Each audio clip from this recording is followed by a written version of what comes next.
ఈ మధ్య కాలంలో చూస్తున్న ఈ హత్యలు ఇవన్నీ చూస్తూ వస్తున్నప్పుడు సోషల్ మీడియాలో కామెడీగా ఒక ట్రోలింగ్ జరుగుతుంది. మగాళ్ళు అసలు పెళ్ళిళ్ళు చేసుకోవాలా వద్దా అనేది. సరే అదేదో మనం కామెడీగా మాట్లాడుకుంటాం, కానీ పెళ్లి చేసుకునేటప్పుడు ఇప్పుడున్న పరిస్థితులను బట్టి జరుగుతున్న పరిస్థితుల దృష్ట్యా అమ్మాయి వైపు నుంచి ఏం తెలుసుకోవాలి, అలాగే అబ్బాయి వైపు నుంచి కూడా ఏం తెలుసుకొని పెళ్లి చేసుకుంటే వాళ్ళిద్దరూ సక్రమంగా లైఫ్ని లీడ్ చేసే అవకాశం ఉంది అనేది ఇప్పుడు అతిపెద్ద ప్రశ్న అయ్యిందనమాట. మీరు మీ పరిశోధనలో గమనించిన అంశాలు ఏంటి? కాదండి, ఒక సిరీస్లో లాగా ఒక 4-5 ఘటనలు జరగగానే మగ ప్రపంచాన్ని కాపాడుకోవాలనే ఎంత ఆపేక్ష ఈ మీడియాకి ఎంత ఇదిగా వచ్చిందండి. లేదు లేదు లేదు అయినా సరే అండి, ఇది అనాదిగా ఆడవాళ్ళ మీద జరుగుతుంటే ఏ ఒక్కరూ మాట్లాడింది లేదు, పెద్దగా సెన్సిటైజ్ చెయ్యాలని కూడా అనుకోలేదు, అవగాహన కలిగించాలనుకోలేదు. కానీ ఇప్పుడు ఒక 4-5 జరగగానే అబ్బాయిలకి పెళ్లిళ్ళు చేసుకోవడానికి భయం వేస్తుందంట. ఎంత అన్యాయం అండి ఇది. లేదండి, లేదు లేదు. ఎప్పుడు నేను ఇన్నాళ్లలో నేను దాదాపు 15 సంవత్సరాల నుంచి నేను మీడియాలో ఉన్నాను. నేను ఏ రోజు కూడా అమ్మాయిల పరిస్థితులు ఇలా అయిపోతున్నాయి, ఇట్లాంటి పరిస్థితుల్లో అబ్బాయిల దగ్గర నుంచి ఏ జాగ్రత్తలు తీసుకోవాలి, అబ్బాయిల్ని అంటే ఇప్పుడు మీరు అడిగిన ప్రశ్న ఏదైతే అబ్బాయిలను కాపాడుకోవడానికి అమ్మాయిల నుంచి ఎట్లా రక్షించుకోవాలి అనే విషయం ఎవ్వరూ మాట్లాడలేదండి. బహుశా కనీసం పోనీలేండి, ఏదైతేనే మొదలైంది కదా. అయితే నేనేమంటున్నానంటే, పెళ్ళి అనేది ఇద్దరు అమ్మాయిలు చేసుకుంటున్నారు, ఈ మధ్యకాలంలో ఇద్దరు అబ్బాయిలు చేసుకుంటున్నారు. అది చాలా తక్కువ పర్సంటేజ్ అనుకోండి. అది వదిలేసేస్తే ఆడవాళ్ళకి మగవాళ్ళకి మధ్యలోనే పెళ్ళిళ్ళు జరుగుతాయి.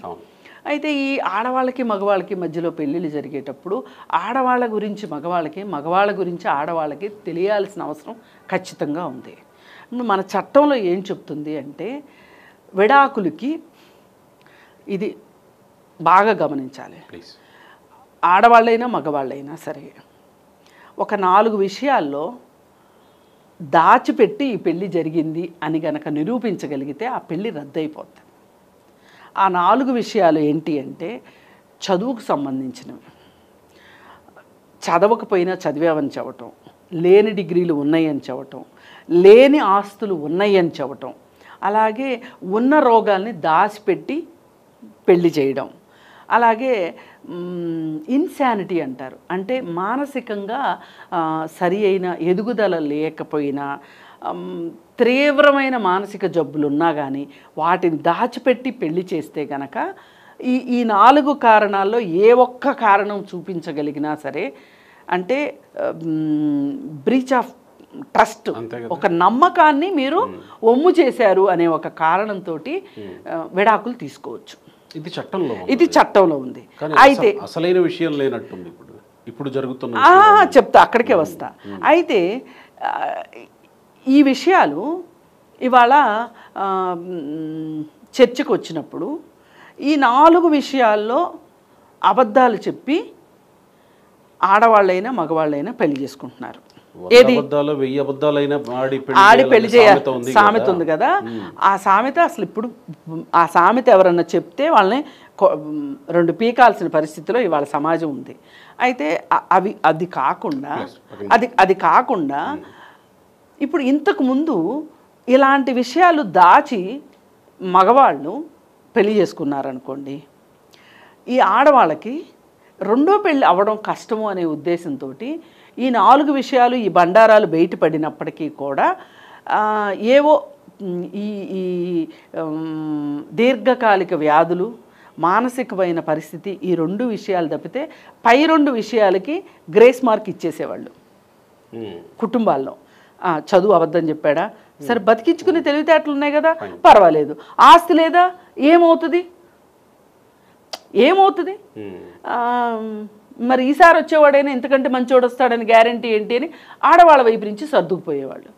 మగవాళ్ళ వైపు నుంచి ఇవే 4 విషయాలు అనుకోండి, ఖచ్చితంగా చదువు విషయం అక్కర్లేదు, మాకు చదువుకోకపోయినా పర్వాలేదు, ఆస్తి ఇస్తానని చెప్పి ఇవ్వలేదా, దానికి ఎంత వేధింపైనా చేసి ఇంకా వేధింపులు ముదిరి పోలీస్ స్టేషన్ వరకు వెళ్ళాక చూసుకుందాము, ఈ లోపు మట్టుకు ఏదో ఒక రకంగా అటువైపు నుంచి ఆస్తి రాబట్టుకోవాలి అనే ఉద్దేశం ఉండబట్టే వరకట్న వేధింపులు జరిగాయి.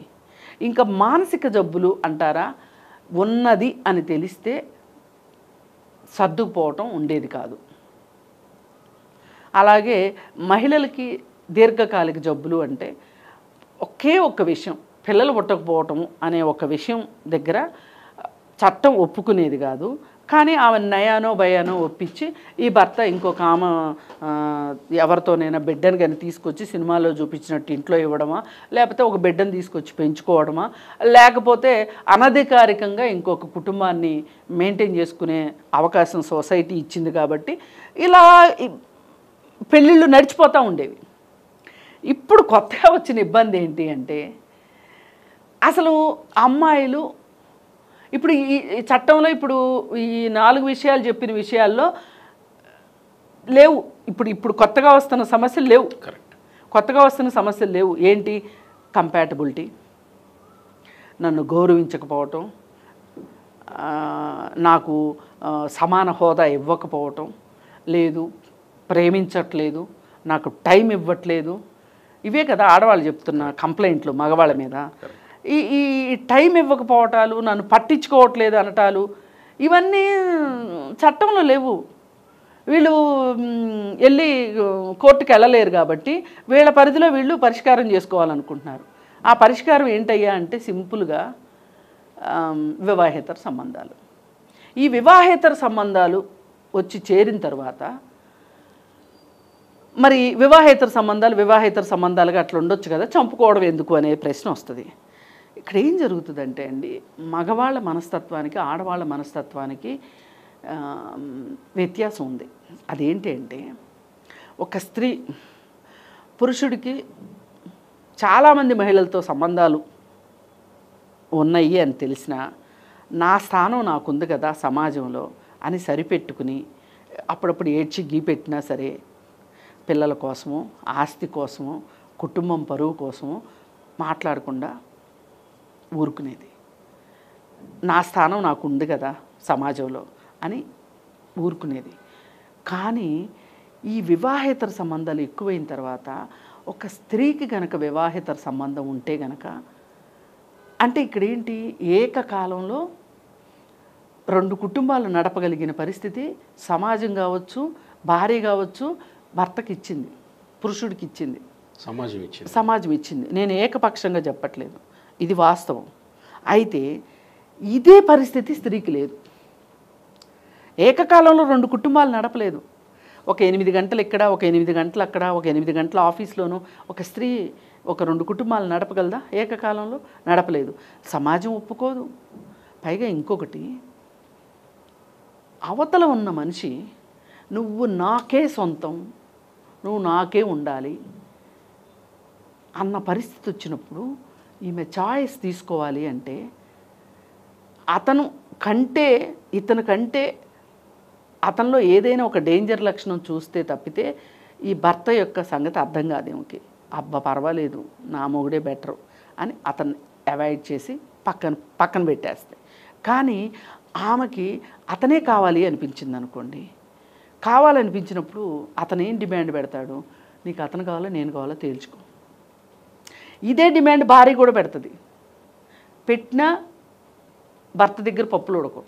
కానీ సరే నాకు నువ్వే కావాలి అని చెప్పి భార్యను ఒప్పించుకుని 4 రోజులు నటించి 5వ రోజున మళ్ళీ పాత సంబంధం కొనసాగించిన వాళ్ళు కూడా ఉన్నారు. అక్కడ పిల్లల్ని కూడా కనిన వాళ్ళు ఉన్నారు ఏకకాలంలో. కానీ స్త్రీ పరిస్థితి అట్లా ఉందా? లేనప్పుడు వాళ్ళకి ఆప్షన్ ఏంటి?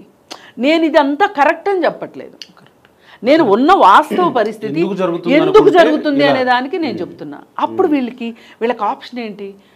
పక్కన వాడు తొందర పెడుతుంటాడు, అవసరమైతే వాడిని లేపేద్దాం, వాడి దెబ్బలతోనే వాడిని లేపేద్దాం, వాడిని లేపేస్తే మనకెవరు అడ్డుండరు అనే ఒక ధైర్యం ఈమె ఇచ్చిందా ఆయన ఇచ్చాడా అనేది వేరే విషయం. కానీ అక్కడ ఒక డిమాండ్ క్రియేట్ అవుతుంది. ఆ డిమాండ్ క్రియేట్ అయిన దానికి ప్రతిఫలమే ఈ హత్యలు. అంటే ఇది వివాహం అయిన తర్వాత వివాహేతర సంబంధాలకు సంబంధించింది. కానీ ఇష్టం లేని పెళ్లి చేసుకొని ఇలా పెళ్ళైన మొదటి నెలలోనో రెండో నెలలోనో ఇలాంటి చర్యలకు పాల్పడడం అంటే అదేదో ముందే ఆ మహిళతోనో లేకపోతే ఈ పురుషుడితోనో పెళ్లి చేసుకునేవాళ్ళు మ్యూచువల్గా కొన్ని మాట్లాడుకోవాల్సిన క్లారిటీ తీసుకోవాల్సిన అంశాలు ఏమన్నా తెలుసుకుంటే మంచిదేమో కదా. అందుకే దీనికి ఉన్న అత్యుత్తమ మార్గం ఏంటంటే pre marital counselling. Pre marital counselling ఎవరు చేయాలి అది? అది ఎవరు చేయాలి అంటే ఇంట్లో తల్లిదండ్రుల పెద్దలకి అసలు అంత చేయగలిగే పరిస్థితి ఉంటే ఆ అమ్మాయికి ఇష్టం లేని పెళ్ళే చేయరు. అందుకని పెద్దలు అన్ఫిట్. ఇక్కడ అన్ఫిట్ పెద్దలు చేయలేరు అసలు. ఇప్పుడు మనకి కౌన్సిలింగ్ సెంటర్స్ ఉన్నాయి బయట. ఇదేదో పల్లెటూరులో వాళ్ళకి హైదరాబాద్లో ఉన్న కౌన్సిలింగ్ సెంటర్ ఎట్లా తెలుస్తుంది అంటే నేను చెప్పలేను. కానీ సిటీలో ఉన్నవాళ్ళు అయినా సరే ఎంతమంది చదువుకున్న వాళ్ళు ప్రీ మ్యారిటల్ కౌన్సిలింగ్ని ఆప్షన్ తీసుకుంటున్నారు చెప్పండి మీరు. అదొకటి ఉందనే విషయం చాలా మందికి తెలిసి ఉండకపోవచ్చు కూడా. ఎందుకు తెలియదండి? నేను తెలుసుకోవాలంటే తెలుస్తుంది. ఎక్కడ ఏ క్రీమ్ దొరుకుతుంది, జుట్టు పెరగడానికి ఏ క్రీమ్ వాడుకోవాలి, గడ్డం నెరవకుండా ఉండాలంటే ఏం క్రీమ్ వాడాలి అని మగవాళ్ళకి, ఆడవాళ్ళకి ఏ బట్టల షాపులో ఏం దొరుకుతాయి, ఏ నగల షాపుల్లో ఏం దొరుకుతాయి అని తెలిసినప్పుడు, ఏం చదువుకోవాలో తెలిసినప్పుడు, ఉద్యోగం వెతుక్కోవడం ఎట్లాగో తెలిసినప్పుడు జీవితం గురించి తెలియదా? ఆ మాత్రం అవసరం అని ఫీల్ కావట్లే. అంతే సింపుల్గా 4 ఏళ్ళు 3 ఏళ్ళు ప్రేమించుకుంటారు, లివిన్లో ఉంటారు, పెళ్లి చేసుకుంటారు, తెల్లారి నుంచి గొడవలు ఎందుకు వస్తున్నాయి? ఏంటి అసలు రీజన్ ఏంటి అంటే వీళ్ళిద్దరూ మాట్లాడుకోవటం. అసలు వీళ్ళిద్దరి స్థాయి ఏముంటుంది? ఇద్దరిది సమాన స్థాయి ఉంటుంది. ఇసుక తక్కడ పేడ తక్కడే ఉంటుంది. కానీ ఒక ప్రొఫెషనల్ దగ్గరికి వెళ్ళాలి. ప్రొఫెషనల్ దగ్గరికి వెళ్ళి కూర్చోవాలి. ఈమె ఈ ఎక్స్ ఇంట్రెస్ట్లు ఇవి, వై ఇంట్రెస్ట్లు ఇవి, ఈ ఇంట్రెస్ట్లకి కుదరదు. ఇప్పుడు ఏదో కట్నం నచ్చిందనో, లేకపోతే అందంగా ఉన్నారనో, ఉద్యోగం నచ్చిందనో, లేకపోతే రాజకీయంగా మనకు పలుకుబడి వస్తుందనో, ఇలా రకరకాల కారణాలతోటి పెళ్ళిళ్ళు చేసుకోవటం కాదు. వీళ్ళిద్దరికీ సెట్ అవుద్దా లేదా అనేది ఒక థర్డ్ పర్సన్, ఒక ఎక్స్పర్ట్ చెప్పగలగాలి. ఇప్పుడు కొంతమందికి ఇమ్మీడియట్గా వచ్చే డౌట్ ఏంటంటే, చాలామంది అడిగారు నన్ను, అబద్ధాలు చెప్తేను అని. అబద్ధాలు చెప్పడానికి అవ్వదు అక్కడ. అది సైంటిఫిక్ ప్రాసెస్. ప్రపంచం అంతా వాడుతున్న పద్ధతి అది. ఒక 4-5 రకాల టెస్టులు ఉంటాయి. ఆ టెస్టుల్లో నువ్వు ఒక చోట కాతే ఒక చోట అయినా నిజమైన సిఐడి ఆఫీసర్కి విచారణ చేసేటప్పుడు దొంగ ఎవరు, దొర ఎవరు, ఎంత లోతులో జరిగింది ఈ అవినీతి అని తెలుసుకుంటాడు. ఎవరు చేశారనేది తెలుసుకుంటాడు. అట్లాగే ఇక్కడ కూడా తెలిసిపోతుంది, మనస్తత్వాలు అర్థమైపోతాయి. ఇప్పుడు జాతకాలు చూపించుకుంటున్నారు చూసారా? అంటే ఇంట్లో తల్లిదండ్రులు అడిగితే ఇట్టి పరిస్థితుల్లో చెప్పే అవకాశం లేదండి. చెప్పినా కొట్టి పారేస్తారు. పైగా మా అమ్మాయి ఇవాళ ఏమైపోయింది, అమ్మాయిల్ని కూడా అంటే అలా చూడొద్దని కాదు, మా అమ్మాయి చాలా తెలివైంది, మా అమ్మాయి చూడండి ఎట్లా చదువుకుందో, మా అమ్మాయి చూడండి ఉద్యోగం ఎట్లా వచ్చిందో, ఎంత ఉద్యోగం చేస్తుందో చూడండి అని ఒక నెత్తి మీద పెట్టుకోవడం ఎక్కువైపోయింది. అట్లాగే అబ్బాయిల విషయం, అబ్బాయిల నుంచి పూర్వం నుంచి నెత్తి మీద పెట్టుకుంటున్నారు, అది వేరే విషయం. ఇప్పుడు ఇక్కడ ఒకళ్ళు సరిగా లేకపోయినా రెండో వాళ్ళు దాన్ని కొంచెం కవర్ చేసుకుని, ఇప్పుడు 2 స్నేహితులు ఉంటారండి, ఏమైనా సరే స్నేహంగా ఉండాలి అనుకున్నారనుకోండి, ఒకళ్ళనొకళ్ళు మన్నించుకోరా? ఒకళ్ళలో లోపాలను ఒకళ్ళు కవర్ చేసుకుంటారా లేదా? మూడో మనిషి వచ్చినప్పుడు వీళ్ళిద్దరూ ఒకటైపోతారా లేదా? వీళ్ళిద్దరూ ఎంత తనుకున్నా కొట్టుకున్నా. అట్లాంటి ఒక ఉద్దేశంలో ఎందుకు భార్యాభర్తలు ఉండట్లేదు అని అంటే, ఇక్కడ ఈగోసు, పైగా ఫైనాన్షియల్గా ఒకరిపైన ఒకరి డబ్బుల మీద ఒకరికి ఆశ ఎక్కువ అవుతుంది.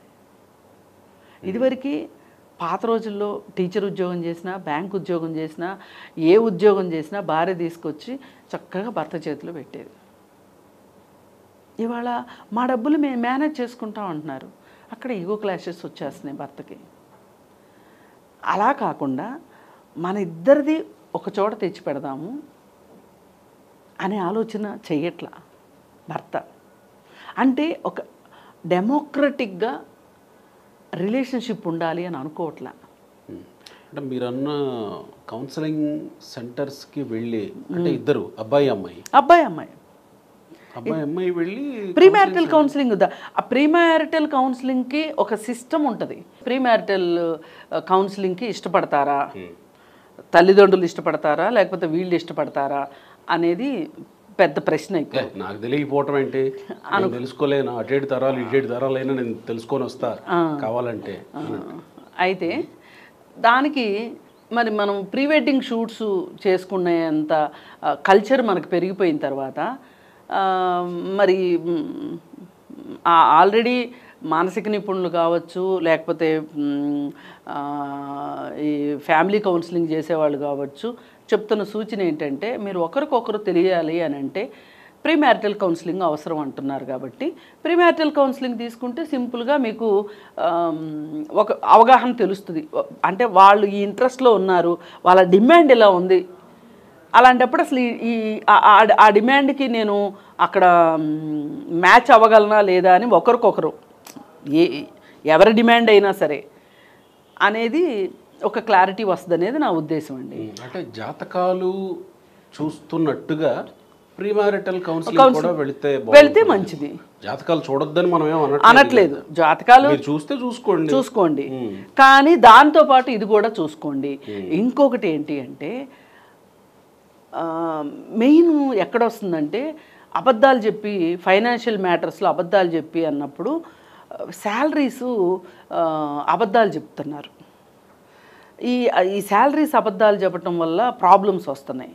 అందుకోసం ఏంటి అంటే మీరు అడగగానే శాలరీ స్లిప్ ఇచ్చారనుకోండి, రెండో వాళ్ళకి నమ్మకం ఉంటుంది. ఏదో కంపెనీలో జాయిన్ అవుతున్నట్టు, కంపెనీ షిఫ్ట్ అవుతున్నట్టు శాలరీ స్లిప్ ఇవ్వాలి కదా, బ్యాంక్ స్టేట్మెంట్స్ ఇవ్వాలి కదా. అంటే అలాంటి పరిస్థితుల్లోకి వెళ్ళిపోయాం. నమ్మని పరిస్థితి వచ్చేసింది కదా. ఈ నమ్మని పరిస్థితి వచ్చినప్పుడు మనం పరిస్థితులకు తగ్గట్లుగానే ఉండాలి. ఇప్పుడు రోమ్లో రోమన్లాగా ఉండమన్నారు. అట్లా ఈ మారిన పరిస్థితులకు అనుగుణంగా మనం కూడా అప్డేట్ అయ్యామనుకోండి. ఇప్పుడు అప్డేటెడ్ వర్షన్ సెల్ ఫోన్ కొనుక్కోవడానికి ఇష్టపడుతున్నప్పుడు మన జీవితంలో వచ్చే మార్పుల ప్రకారం మనం కూడా మన జీవితం కోసం మన కోసం అట్లీస్ట్ రెండో వాళ్ళ కోసం కాకపోయినా మార్చుకోవడం తప్పులేదు. ఇప్పుడు ఐఫోన్ 17 కోసం ఎదురు చూస్తున్నారు. అందుకని సరే ఈ ప్రీ మ్యారిటల్ కౌన్సిలింగ్లు అయిపోయినాయి, ప్రీ వెడ్డింగ్ షూట్లు అయిపోయినాయి, జాతకాలు చూసేశారు, కట్నాలు కానుకలు ఇవన్నీ కూడా కరెక్ట్గానే ఉన్నాయి, పెళ్ళి అనుకున్నట్లుగా జరిగింది, అన్నీ బాగానే ఉన్నాయి. పెళ్లి తర్వాత కూడా తగాదాలు వస్తున్నాయి అనుకుందాం. తగాదాలే కాదు, ఆ విష పురుగులు కొన్ని తిరుగుతుంటాయి కదా, అటైనా అది ఇవన్నీ వచ్చినప్పుడు కూడా చేయాల్సింది ఏంటంటే ప్రీ మ్యారిటల్ కౌన్సిలింగ్ ఎట్లా ఉందో మ్యారిటల్ కౌన్సిలింగ్ కూడా ఉంది. ఈ మ్యారిటల్ కౌన్సిలింగ్కి వెళితే అప్పుడు సమస్య చాలా వరకు పరిష్కారం అవుతుంది. అక్కడ కూడా సమస్య పరిష్కారం అవ్వలేదు అనుకోండి, చక్కగా ఫైనాన్షియల్ కమిట్మెంట్స్ ఏమున్నాయో వీళ్ళు వాళ్ళకి ఇచ్చినవి కానీ వాళ్ళు వీళ్ళకి ఇచ్చినవి కానీ అవన్నీ ఎవరి వాళ్ళు చేసేసుకుని చాలా మనశ్శాంతిగా మ్యూచువల్ అండర్స్టాండింగ్ తోటి మ్యూచువల్ డివోర్స్కి వెళ్ళిపోయారనుకోండి, చాలా బాగుంటుంది. అయితే ఈ ఈ ఈ మూడింటికి ఒప్పుకోగలిగే మానసిక స్థితి ఉందనుకోండి ఇద్దరికి, అంతటి మనస్తత్వం ఉంటే గనక అసలు వాళ్ళ మధ్యలో గొడవలే సమస్య రాదు. అంటే దీని అర్థం ఏంటి, కుటుంబంలో ఒక డెమోక్రటిక్ విధానం ఉంది అని అర్థం. అప్పుడు డెమోక్రటిక్ విధానం ఉన్నప్పుడు హింస చాలా తక్కువ ఉంటుంది. ఇప్పుడు రెండో మనిషికి ఒక ఇంట్రెస్ట్ ఉంది అన్నప్పుడు మనం యాక్సెప్ట్ చేయాలి, ఫస్ట్ గౌరవించాలి. అలా ఉన్నప్పుడు మూడో వ్యక్తి రాడు వీళ్ళ మధ్యలోకి. మూడో అమ్మాయి కావచ్చు అబ్బాయి కావచ్చు, ఒక థర్డ్ పర్సన్కి మీ కుటుంబంలో ఎంట్రీ ఉండదు. అలాగే మానసిక ఆరోగ్యం పట్ల కూడా చాలా అవగాహన అవసరం ఉంది. అసలు ఈ మనిషి ఎందుకు ఇంత అబ్నార్మల్గా బిహేవ్ చేస్తున్నాడు అని భార్య అర్థం చేసుకోగలగాలి. అలాగే ఏంటి నా వైఫ్ ఇంత అబ్నార్మల్గా ఉంది అనే ఆ అబ్నార్మాలిటీని అర్థం చేసుకోగలిగిన పరిస్థితి భర్తకు ఉండాలి. ఇది ఉన్నప్పుడు వీళ్ళకి ఎంతో కొంత అర్థమవుతారు రెండో వాళ్ళు. అర్థమైనప్పుడు దానికి తగ్గ డాక్టర్స్ దగ్గరికి వెళ్ళటం. ఇవాళ చాలా చాలా సమస్యలు మానసిక ఆరోగ్యం చుట్టూనే చాలా సమస్యలు వస్తున్నాయి. అయితే అంతగా రెండో వాళ్ళని గురించి మనకు అర్థం కావాలంటే టైం పెట్టాలి, క్వాలిటీ టైం ఇవ్వాలి. ఇవాళ పిల్లలకి క్వాలిటీ టైము, పిల్లలకి క్వాలిటీ టైము అని మొత్తుకుంటున్నారు కదా. అసలు పిల్లలకి క్వాలిటీ టైం ఇచ్చేదానికంటే బిఫోరు వీళ్ళు తల్లిదండ్రులు అవ్వటానికంటే ముందు భార్యాభర్తలు వీళ్ళు ఒకరికొకళ్ళు క్వాలిటీ టైం ఇచ్చుకున్నారనుకోండి, అసలు ఇంక ప్రాబ్లం ఎందుకు ఉంటుంది? అయినప్పటికీ ప్రాబ్లం వచ్చిందనుకోండి, విడిపోవటం మంచిది. మనకి పెళ్ళి పక్కనే విడాకులు కూడా ఉంది ఆప్షను. అంతేగాని అక్కడే ఉండి కొట్టుకుని వీళ్ళు మూడో వ్యక్తిని తీసుకొచ్చో, వీళ్ళు మూడో వ్యక్తిని తీసుకొచ్చో, వీళ్ళ ద్వారా చంపించుకుని ఇంత కంగాళీ చేసుకునే బదులు, అది నేను ఇంకొకటి కూడా ఓపెన్గా చెప్పదలుచుకున్నానండి. ఇప్పుడు 100 పెళ్ళిళ్ళు జరిగినాయి అనుకోండి, ఎంతమంది చచ్చిపోతున్నారు? పెళ్ళంటే భయపడిపోవటానికి జనాలు, ఆడవాళ్ళైనా మగవాళ్ళైనా, చాలా తక్కువ పర్సంటేజ్. మిగతా వాళ్ళు ఇష్టం 100లో 1 కూడా జరగకపోవచ్చు, 100లో 1 కూడా జరగదు. అందుకని అభద్రతా భావానికి గురి కావాల్సిన అవసరం లేదు. పెళ్ళికి ముందే బాయ్ ఫ్రెండ్ ఉన్నాడేమో, పెళ్ళికి ముందే గర్ల్ ఫ్రెండ్ ఉన్నారేమో అనే ఒక అనుమానపు పురుగు తొలవకుండా ఉండటమే కరెక్టు. ఓకే, ఉందేమో, ఉంటే ఉండొచ్చు, ఇప్పుడేంటి, ప్రెజెంట్ ఏంటి, ఈ మానసిక స్థితి ఉండాలి. ఇది ఆరోగ్యకరమైన మనస్తత్వం యొక్క లక్షణం ఇది. అంతేగాని బ్లేమ్ చేసుకుంటూ వెనక్కి వెళ్ళటం, ఇవన్నీ అనారోగ్య లక్షణాలు. నా బాధకి రెండో వాళ్ళే కారణము అనే మనస్తత్వం ఎప్పుడు కూడా వాళ్ళ పక్కన ఉన్న వాళ్ళని హ్యాపీగా ఉండనివ్వదు. ఒకవేళ బాయ్ ఫ్రెండ్ ఉన్నాడేమో లేదా గర్ల్ ఫ్రెండ్ ఉన్నాడేమో అలా అనే ఆలోచన ఉంటే ఈ ప్రపంచంలో పెళ్ళిళ్ళు జరుగుతాయా? ఇంకా పెళ్ళికి ముందే నీకు బాయ్ ఫ్రెండ్ ఉన్నాడు లేదా అంటే అసలు ఇదివరకు టాప్ కాదండి. విషయం ఏంటంటే ఇది కొంచెం ఎక్స్ట్రీమ్ ప్రశ్నే, ఎక్స్ట్రీమ్ లెవెల్. ఇప్పుడు చాలా మంది మనసులో ఉన్న మాట అదే. ఇప్పుడు కొంతమంది పైకి చెప్తున్నారు, కొంతమంది పైకి చెప్పట్లేదు. ఇప్పుడు ఈ ఆడపిల్లలు సిటీలో ఉద్యోగాలు చేస్తున్నారు, ఒక్కళ్ళే ఉంటున్నారు, హాస్టల్స్లో ఉంటున్నారు, లేదు పెళ్ళికి ముందు ఎంఎస్లు చేయడానికి అమెరికా వెళ్తున్నారు, అక్కడ బాయ్ ఫ్రెండ్స్ ఉంటున్నారేమో, ఇక్కడ బాయ్ ఫ్రెండ్స్, ఇలా నానా రకాలుగా మాట్లాడుతున్నారు. మీరు నానా రకాలుగా ఊహించుకుంటున్నారు అంటేనే మీరు ఎక్కడో ఒక సూప్లోకి వెళ్ళిపోతున్నట్లు లెక్క, సూప్లో పడిపోతున్నట్లు లెక్క. అలా ఆలోచించొద్దు. ఇవాళ పెళ్ళికి ముందు స్నేహాలు చాలా సర్వసాధారణంగా ఉన్నాయి. వాటిని పట్టుకుని లాగి పీకి చెయ్యొద్దు. ఈరోజు పెళ్లి చేసుకుంటున్నాం మనం, ఈరోజు ఏంటి, ఈ సినిమాలు ఇట్లాంటి విషయాల్లో కూడా మార్పు రావాల్సిన అవసరం ఉంది. ఈ తరహాలో ఆలోచించే విధంగా సినిమాలు కూడా రావాలి. అలా కాకుండా ఎంతసేపు ఒక అమ్మాయికి 4 బాయ్ ఫ్రెండ్స్ ఉంటున్నారు. ఇప్పుడు ఛానల్స్లో కూడా కొంతమంది మాట్లాడుతున్నారు, సినిమాకి తీసుకెళ్ళడానికి ఒక బాయ్ ఫ్రెండు, బట్టలు కొనడానికి ఒక బాయ్ ఫ్రెండు, పాకెట్ మనీకి ఒక బాయ్ ఫ్రెండు. ఎంతమంది ఇలా మెయింటైన్ చేస్తారు చెప్పండి? అంత బకరాలే ఉన్నారా దేశంలో? అబ్బాయిలు అంత బకరాలా? నాకు తెలిసి చాలా స్టోరీలు, నా దగ్గరకు వచ్చిన స్టోరీలు, హాస్టల్స్లో ఉండే అమ్మాయిలు ఏటీఎం కార్డులు కూడా తీసుకొని ఆ ఏటీఎం కార్డుల మీద అంటే వాళ్ళ కార్డుల మీద వీళ్ళు బండ్లు కొనుక్కొని వాళ్ళని కొంచెం బండ్ల మీద తిప్పుతున్నట్టు చూపిస్తూ పొద్దున పూట ఒక అమ్మాయికి టైం ఇచ్చి ఈవినింగ్ ఒక అమ్మాయికి టైం ఇచ్చి అబ్బాయిలు కూడా తెలుసు నాకు కంప్లైంట్లు. అందుకని మనము ఇవాళ ఒక సున్నితమైన పరిస్థితిలో ఉన్నాం. ఒకళ్ళు గిచ్చుకొని రక్కునే కన్నా మనకు మనం ఎట్లా ప్రశాంతంగా ఉండాలి, ఎలా ఒక కుటుంబంగా ఉండాలి అనుకుంటే కుటుంబం ఫ్యామిలీ ఇంపార్టెంట్ అండి. మీరు ఎన్నన్నా చెప్పండి, family is the most oldest system.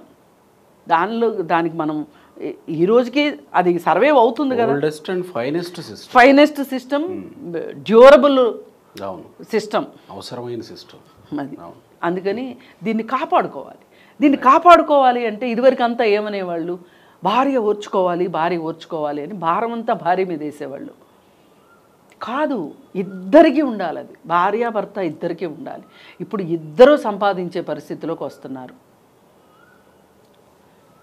ఈ ఆధునిక కాలంలో భార్యలు ఉద్యోగాలు చేస్తున్నారు. అంటే పాతకాలంలో ఆడవాళ్ళు ఏం పనులు చేయలేదని కదా, వాళ్ళు చాలా కంట్రిబ్యూట్ చేశారు. వ్యవసాయ కుటుంబాల్లో మగవాళ్ళకి ఎంత పని ఉంటుందో ఆడవాళ్ళకి కూడా అంత పని ఉండేది. హౌస్ వైఫ్లు మట్టుకేమో తక్కువ. ఇవాళ పూర్తి హౌస్ వైఫ్లుగా ఉండేవాళ్ళు చాలా తక్కువ మంది. ఏదో పిల్లల పెంపకానికో ఇంకో దానికో ఉంటున్నారు తప్పితే ఏదో పని చేస్తూనే ఉన్నారు. అందుకని ఏంటి అంటే అలాంటప్పుడు ఈ వివాహ వ్యవస్థని, కుటుంబ వ్యవస్థని బతికించుకోవాలి అంటే ఇద్దరు కంట్రిబ్యూషన్ అవసరం. ఇక్కడ ఫైనల్గా ఈ ఫోన్ మనం ముందు మాట్లాడుకున్నట్టు వద్దన్నా వచ్చి మీద పడుతుంది కదా కంటెంట్, దాన్ని ఎట్లా నివారించడం? ఇప్పుడు కాదండి, మనకి ఒక స్వీయ నియంత్రణ అవసరం. మనకు ఒక అవగాహన వచ్చింది అనుకోండి, మనం ఎట్లా కంట్రోల్ చేసుకుంటాం. ఇప్పుడు షుగర్ వచ్చిన వాళ్ళు ఇన్సులిన్ టాబ్లెట్లు వేసుకుంటారు, స్వీట్లు తినకుండా ఉంటారు. షుగర్ వచ్చినా స్వీట్లు తినేవాళ్ళు కూడా ఉంటారు. సరే, వాళ్ళు చావటానికి సిద్ధం అవుతున్నారు, ఓకే. కానీ జాగ్రత్తలు తీసుకునే వాళ్ళు ఎంతమంది, లైఫ్ స్టైల్ చేంజ్ చేసుకునే వాళ్ళు ఎంతమంది? అలాంటి పరిస్థితి వచ్చింది వాళ్ళ మనకి. అందుకని ఎవరికి వాళ్ళు ఒక స్వీయ నియంత్రణ పెట్టుకోవాలి. నేను ఫోన్ని దేనికి వాడుతున్నాను, పర్పస్ఫుల్ వర్క్, ప్రొఫెషనల్ వర్క్, ఆ రెండింటి దగ్గర మనము స్టాండ్ అయ్యామనుకోండి, ఫోన్ పిచ్చి ఫోన్లో 1,00,000 ఉన్నాయండి చూడాలనుకుంటే. టైం వేస్ట్ చేసుకోవాలంటే తినకుండా నిద్రపోకుండా కూడా ఫోన్తో కాలక్షేపం చేయొచ్చు. మీరు అంటున్నారు కదా వద్దనుకున్నా వచ్చి పడే కంటెంట్ ఉందని. ఎస్, కరెక్టే, కంటెంట్ వస్తుంది, తప్పించుకోవాలి. కానీ మనము మేదేసుకుని కాకుండా మన పిల్లలకు కూడా అలవాటు చేస్తున్నాం, అది ప్రాబ్లం. ఇప్పుడు ఇక్కడ వచ్చిన సమస్య అదే. ఇప్పుడు ఇన్స్టాగ్రామ్ ప్రేమే కదా, కరెక్ట్ అయినప్పుడు ఆ అమ్మాయికి అసలు 8th క్లాస్ పిల్లకి 8th class 9th class 10th క్లాసులో అసలు ఇన్స్టాగ్రామ్కి ఎట్లా ఆ పిల్ల అలవాటు పడింది అంటే, అంత స్మార్ట్ ఫోన్ ఆ పిల్ల పక్కనే ఉంటేనే కదా జరిగేది, లేకపోతే తల్లి ఫోన్ తీసుకుంటేనే కదా జరిగేది ఇది. అంటే ఆ ఇంట్లో 2 ఫోన్లు ఉన్నాయా? ఉంటాయి, ఖచ్చితంగా ఉంటున్నాయి. అదే కదా, అందే నేను ఇందాక చెప్పింది అదే. ఒక్క ఫోన్ ఉంటే చాలు, స్మార్ట్ ఫోన్ అవసరం, కుటుంబ అవసరాలకి అవసరం ఉంది అనుకుంటే. ఇప్పుడు ప్రతిదీ ఫోన్కి లింక్ అయి ఉంటుంది కాబట్టి ఒక ఫోన్ ఉండొచ్చు. మనం అనవసరమైన దాన్ని మనం మోస్తున్నాం, క్యారీ చేస్తున్నాం. అది అది ఒక బరువులాగా ఉంటే అది వేరే విషయం. కంగారు బిడ్డను మోసినట్టు ఫోన్ మోస్తున్నామన్నా అంతవరకు పర్వాలా. కానీ అది మనం తినేస్తుంది, మన టైం తింటుంది, మన మనశ్శాంతిని తింటుంది, మన మానసిక ఆరోగ్యం మీద దెబ్బ తగులుతుంది. నిద్రపోవట్లేదు, ఏం తింటున్నామో తెలియదు, మనం తినేటప్పుడు టేస్ట్ తెలియదు. అందుకే ఫోన్ని ఇవాళ దాన్ని ఎంతవరకు ఉంచాలి అంతవరకు అనేది మటుకు ఆ నియంత్రణ, ఇది ప్రభుత్వం కూడా ఈ విషయం మీద అవగాహన తీసుకురావాలి. భలేవాళ్ళు మేడం మీరు, ప్రభుత్వాలే ఇంకా ఇంటర్నెట్ మీకు ఎంత కావాలో తీసుకోండి, ఇంటర్నెట్ ఫ్రీగా ఇచ్చే పరిస్థితికి. అందుకే నాకు ఇట్లాంటి జరిగినప్పుడల్లా అంబానీ గ్రూపుల్ని. ఇంకొక విషయం, సమాజంలో ఇంకొక చర్చ కూడా ఉంది. దేశంలో ఉన్న నాయకులు, ప్రభుత్వాలు యువతని ఒక రకమైన ఎడిక్షన్లో పెట్టేసి వాళ్ళ పనులు వాళ్ళు చేసుకుంటున్నారన్న చర్చ కూడా ఉంది సమాజంలో. ఇది 100% ఈ సోషల్ మీడియా ఉంటేనే మనము మన అభిప్రాయాలను వాళ్ళ దగ్గరికి చేర్చగలుగుతాం. ఇవాళ ఒక వాట్సాప్ యూనివర్సిటీ అని మాట వచ్చింది. వాట్సాప్ యూనివర్సిటీలోనే ఉంటున్నారు. ఆ వాట్సాప్ యూనివర్సిటీలో ఏవి నేర్పిస్తే అదే నిజమని నమ్మే యువత ఉన్నారు. ఇవాళ అబద్ధాలైనా వాళ్ళకి సంబంధించిన వార్తల్ని చూపించి ఒక సందిగ్ధ పరిస్థితుల్లో ఉన్నాం. ఇప్పుడు ప్రపంచంతో పోటీ పడాలనుకుంటున్నాం ఒకవైపు. ఒక చిన్న ఉదాహరణ ఏంటంటే, ఇప్పుడు టిక్ టాక్ అనే ఒక యాప్ ఉండేది, అవును, బ్యాన్ చేసాం. అది ఎవరు వాడటానికి అవకాశం లేకుండా పోయింది. పోనీ ఇంకేమన్నా ఇలాంటి వాటిని ఇలా కనెక్ట్ చేసేటువంటి యాప్లని బ్యాన్ చేయాలా? బ్యాన్ చేస్తే ప్రపంచంలో వెనకబడిపోతామేమో. ఇప్పుడేం ముందుకెళ్ళట్లా, ఫోన్ వచ్చాకేం ముందుకెళ్ళామనేది ఎక్కడా లేదు. వేగం పైగా ఇంకోటి ఏంటంటే పెరిగింది కదా.